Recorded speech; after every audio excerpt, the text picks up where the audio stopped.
Welcome to my YouTube channel accounts advice. तो दोस्तों आज की वीडियो काफी इंटरेस्टिंग होने वाली है क्योंकि आज की वीडियो में हम सीखने वाले हैं कि हम होम लोन की ईएमआई कैसे निकाल सकते हैं। तो टाइम को ज्यादा वेस्ट नहीं करते हुए चलते अपनी वीडियो में। तो देखिए यहाँ पर जो हमने होम लोन लिया है, मतलब जो हमने बैंक से घर बनाने के लिए लोन लिया है, वो लिया है कितना। यहाँ पर हम सबसे पहले होम लोन की अमाउंट डाल लेते हैं।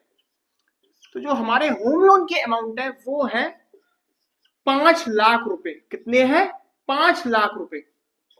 ठीक। और इसकी ब्याज की दर है, जो बैंक ने ब्याज की दर लगाई है उस लोन पे, वो लगाई है 8.7% वार्षिक। ठीक, कोई दिक्कत नहीं है। और इस लोन का जो टाइम पीरियड है, जो समय अवधि है, वो है 5 वर्ष।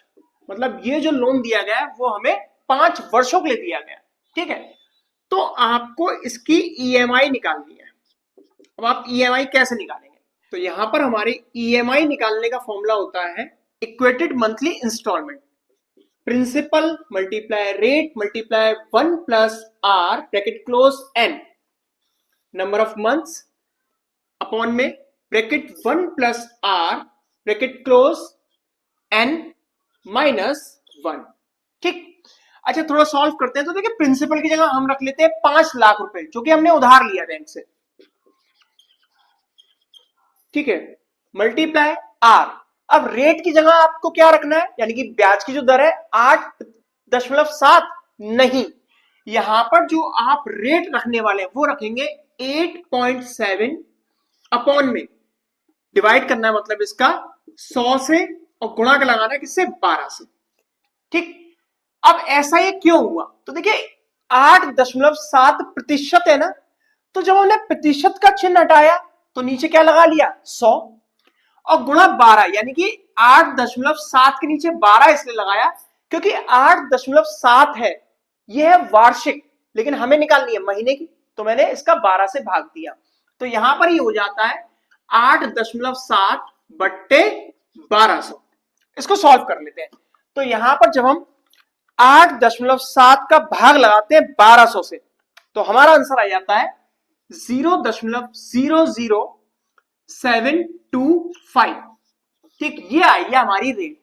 तो यहां पर हम आर की जगह रख लेते हैं 0.00725। ठीक, मल्टीप्लाई 1 + रेट की जगह ये रखना है 0.00725 ब्रैकेट क्लोज, एन की जगह नंबर ऑफ मंथ्स। एक साल में 12 महीने होते हैं, तो 5 वर्षों में कितने महीने होंगे? 60 महीने। 12×5 = 60। तो यहां पर पावर आ जाएगी 60 upon same value 1 + 0.00725 bracket close, power है 60 -1। थोड़ा और सॉल्व करते हैं।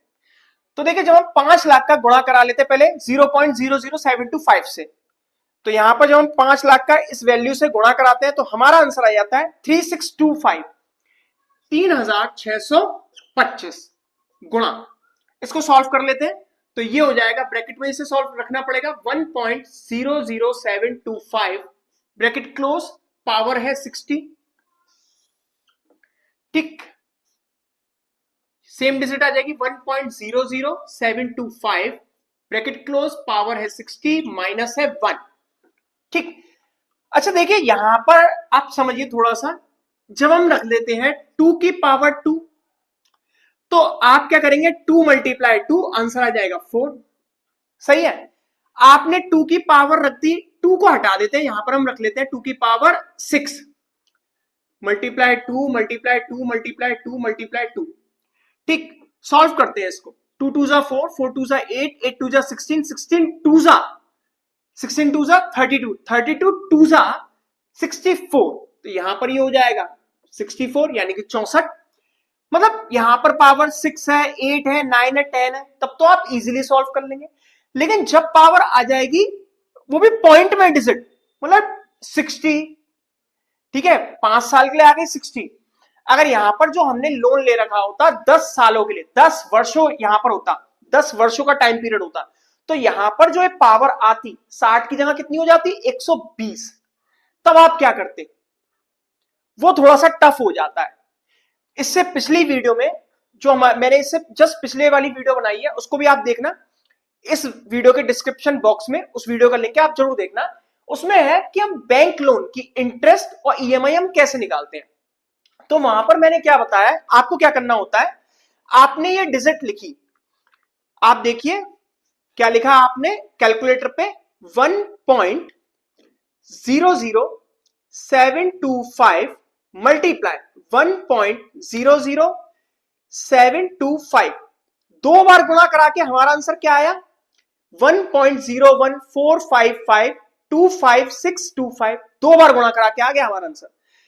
अब इसी बटन को आपको कितने बार 60 बार दबाना पड़ेगा, आपका सही आंसर आ जाएगा। 2 बार आ गया ये, 3 4 5 6 और ये 60 बार में हमारा आंसर आ जाता है 1.5425।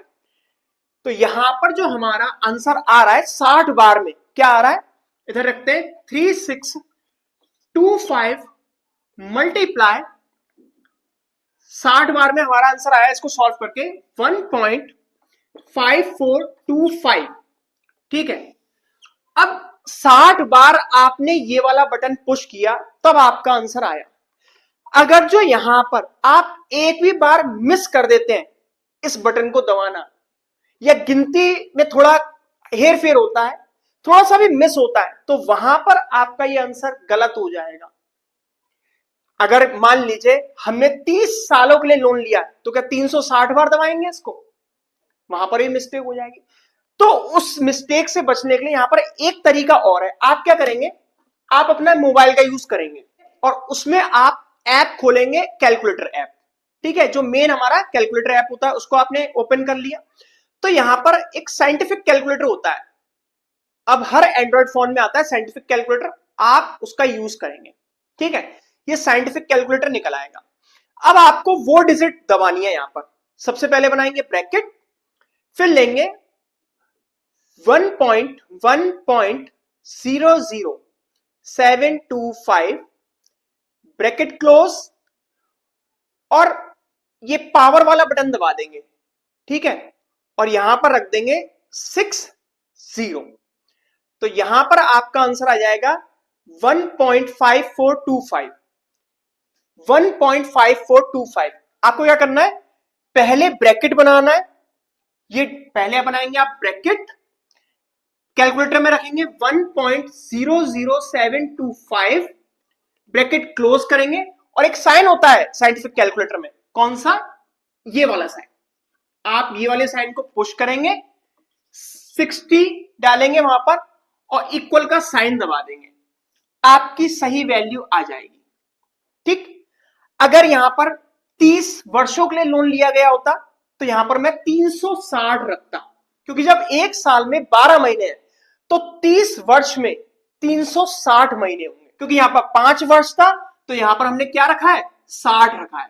ठीक है, तो यहां पर हमारा आंसर आ गया 1.5425। आप कैलकुलेटर का भी यूज करके ये वैल्यू रख सकते हैं। ठीक है, अच्छा सेम डिजिट है, यहां पर भी सेम डिजिट, यहां पर रख लेंगे 1.5425 माइनस 1, तो यहां पर हम इसे थोड़ा सा और सॉल्व कर लेते हैं।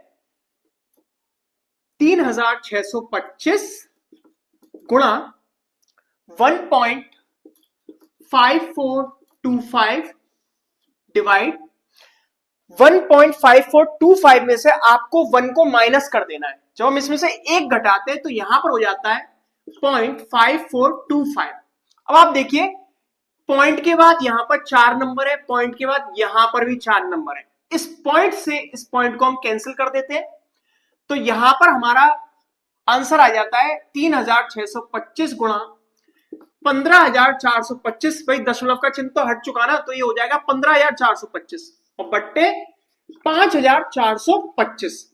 थोड़ा सा सॉल्व कर लेते हैं, तो यहां पर हम गुणा करा देते हैं 3625 का किससे, 15425 से, तो यहां पर हमारा आंसर आ जाता है 55915625 का डिवाइड करना है आपको 5425 से। तो यहां पर हम क्या करते हैं, इस डिजिट में डिवाइड कर देते हैं 5425 का, 5425 का जब हम इस डिजिट में डिवाइड करते हैं तो यहां पर हमारी फाइनल ईएमआई आ जाती है 10,307 रुपए। ये हमारी फाइनल ईएमआई आ चुकी है, आप स्क्रीन पे देख सकते हैं साइड में। ठीक, जब आप बैंक से 5 लाख रुपए का होम लोन लेते हैं जिसकी ब्याज की दर है 8.7% वार्षिक और 5 वर्षों का टाइम पीरियड है, तो आपकी पर मंथ ईएमआई कितनी आएगी? 10,307 रुपए। अब आप ये चाहते हैं कि आपको इतना तामझाम ना करना पड़े, ठीक है, और आप इजिली ईएमआई निकाल लें। भाई इतनी बड़ी लंबी चौड़ी ये कैलकुलेशन है, थोड़ी सी भी यहां पर मिस्टेक हो जाती है तो आपकी ईएमआई गलत निकलेगी। तो उसके लिए आप क्या करेंगे, आप गूगल पे जाइए, ऑनलाइन ईएमआई कैलकुलेटर या ईएमआई कैलकुलेटर आप सर्च करेंगे, ये सारी वैल्यू आप डाल दीजिए, आपकी ईएमआई खुद ब खुद निकल आएगी। या एक तरीका और है, आप अपने तरीके से भी जान सकते हैं कि हमारी लगभग ईएमआई कितनी आएगी, मतलब एवरेज ईएमआई हमारी क्या होगी, वो भी एक तरीका है। वो क्या है उसको भी समझते हैं। तो देखिए दूसरे तरीके के लिए आपको सबसे पहले ब्याज निकालनी पड़ती है, और हमारी ब्याज का फॉर्मूला क्या होता है?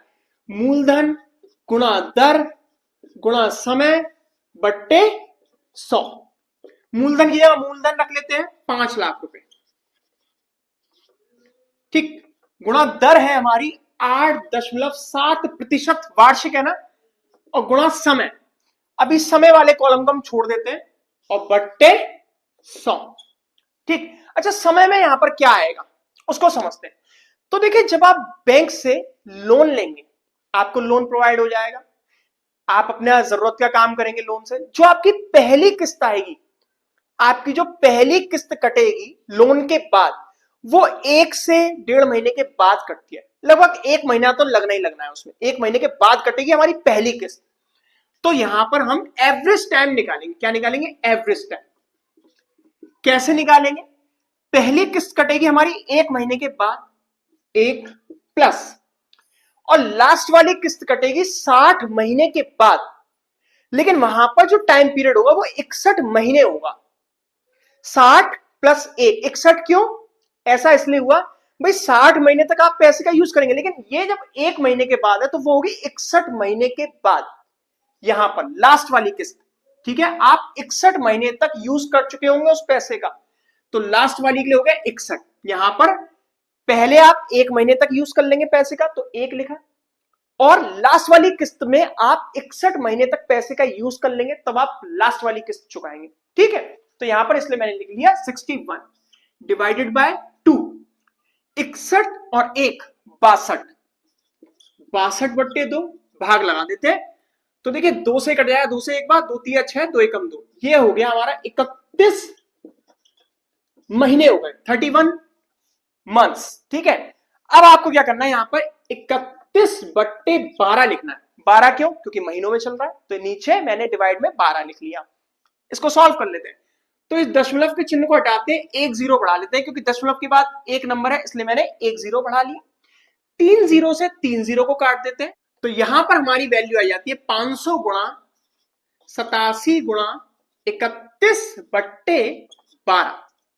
तो यहां पर हम इस वैल्यू को सॉल्व कर लेते हैं, 500 का गुणा करा देते हैं 87 से और गुणा 31 से, तो यहां पर हमारा आंसर आ जाता है 1,348,500/12।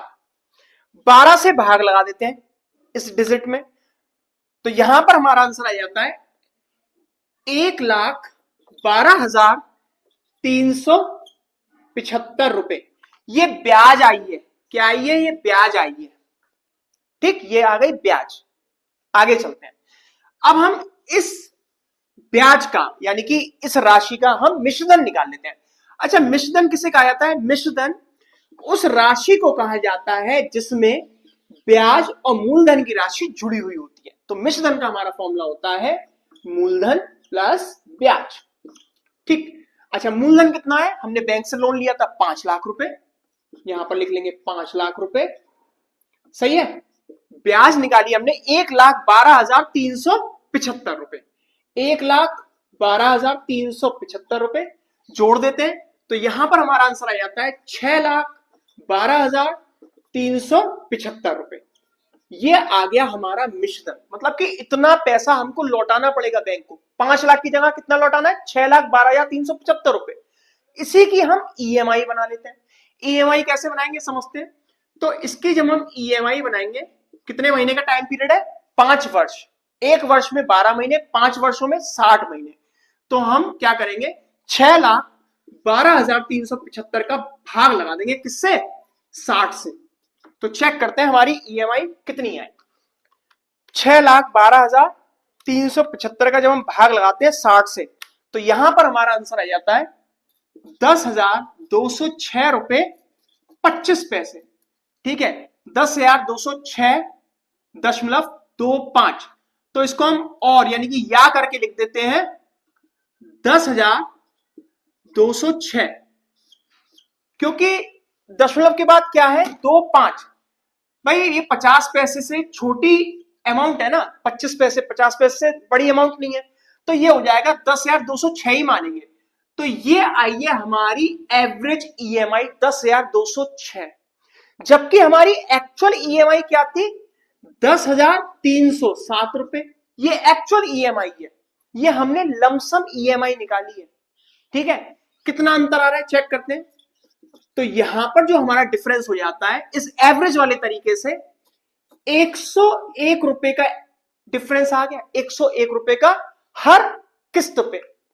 मतलब आप इतनी तामझाम से बच सकते हैं, आप लमसम निकाल सकते हैं कि लगभग हमारी, मतलब कि जब ईएमआई कटेगी तो हमारे बैंक से कितने रुपए कट जाएंगे, लगभग तो निकाल ही सकते हैं ना भाई। यहां पर 100 रुपए ज्यादा कट जाएंगे, 101 रुपए ज्यादा कट जाएंगे, आप लगभग तो आप निकाल ही लेंगे। लेकिन जो एक्चुअल ईएमआई है वो यही है, 10,307 रुपए। ठीक, तो आई होप अब आपने दोनों तरीके सीख लिए हैं कि हम होम लोन की ईएमआई या किसी दूसरे लोन की ईएमआई कैसे निकाल सकते हैं।